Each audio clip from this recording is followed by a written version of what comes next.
हर सफ़र की शुरुआत एक मंजिल से नहीं होती। कुछ सफ़र शुरू होते हैं एक एहसास से। यहाँ की भागती हुई ज़िंदगी से कुछ दिनों के लिए दूर जाने का मन कर रहा था और इस बार मंजिल थी उत्तराखंड। दिल्ली पीछे छूट रही थी और जैसे जैसे हम आगे बढ़ रहे थे शहर की भीड़ कम होती जा रही थी। सड़कें घुमावदार होने लगी, हवाएं बदलने लगी और सामने दिखाई देने लगे वो पहाड़ जिन्हें हम अभी तक सिर्फ तस्वीरों में देखा करते थे। हमारी पहली बड़ी मंजिल थी देवप्रयाग।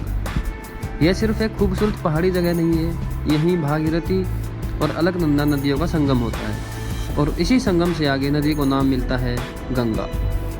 दो अलग धाराएं, एक अलग रंग और एक होकर एक नई पहचान मिलती। शायद यही प्रकृति हमें भी सिखाती है कि अलग अलग रास्तों से चलकर भी मंजिल एक हो सकती है।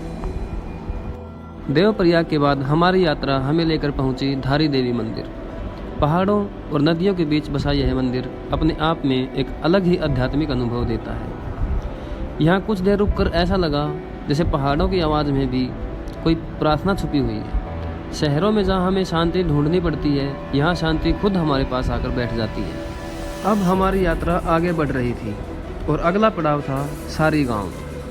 शहरों की ज़िंदगी से बिल्कुल अलग। यहाँ सुबह का मतलब अलार्म नहीं, बल्कि पहाड़ों की हवा और पक्षियों की आवाज़ है। छोटे छोटे घर, सादगी भरी ज़िंदगी और चारों तरफ पहाड़। यहाँ आकर महसूस हुआ कि ज़िंदगी को खुश करने के लिए बहुत सारी चीज़ों की ज़रूरत नहीं होती। कभी कभी एक पहाड़ चाहिए, थोड़ी सी ठंडी हवा और कुछ पल खुद के साथ। लेकिन इस सफ़र का सबसे बड़ा इंतज़ार अभी बाकी था। अब हमें जाना था तुंगनाथ महादेव। जैसे जैसे ऊंचाई बढ़ रही थी रास्ता और मुश्किल होता जा रहा था। सांसें तेज़ हो रही थी, लेकिन हर कदम के साथ मंजिल और करीब आती जा रही थी। कुछ रास्ते ऐसे होते हैं जिन्हें गाड़ी से पूरा नहीं किया जा सकता, उन्हें अपने पैरों से चलकर ही तय करना पड़ता है। और शायद ज़िंदगी भी कुछ ऐसी ही है। मंजिल जितनी ऊंची होती है, रास्ता उतना ही कठिन होता है। और फिर कई कदमों के बाद हमें दिखाई दिया तुंगनाथ महादेव। कहा जाता है कि तुंगनाथ दुनिया के सबसे ऊंचे शिव मंदिरों में से एक है, लेकिन यहाँ पहुंचकर ऊंचाई से ज़्यादा महसूस होती है महादेव की मौजूदगी। इतनी ऊंचाई पर, इतने शांत वातावरण में महादेव के सामने खड़े होकर बस एक ही एहसास होता है, हम चाहे जितने भी दूर निकल जाएं, आखिर में लौटकर खुद के अंदर ही आते हैं। लेकिन हमारी यात्रा अभी ख़त्म नहीं हुई थी।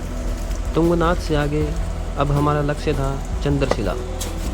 थकान अब साफ महसूस हो रही थी, लेकिन ऊपर से मिलने वाला नज़ारा हर कदम को कीमती बना रहा था। और फिर आया वो पल जब हम चंद्रशिला की चोटी पर पहुँचे। चारों तरफ सिर्फ पहाड़, बादलों का समंदर, ठंडी हवाएं और खुला हुआ आसमान।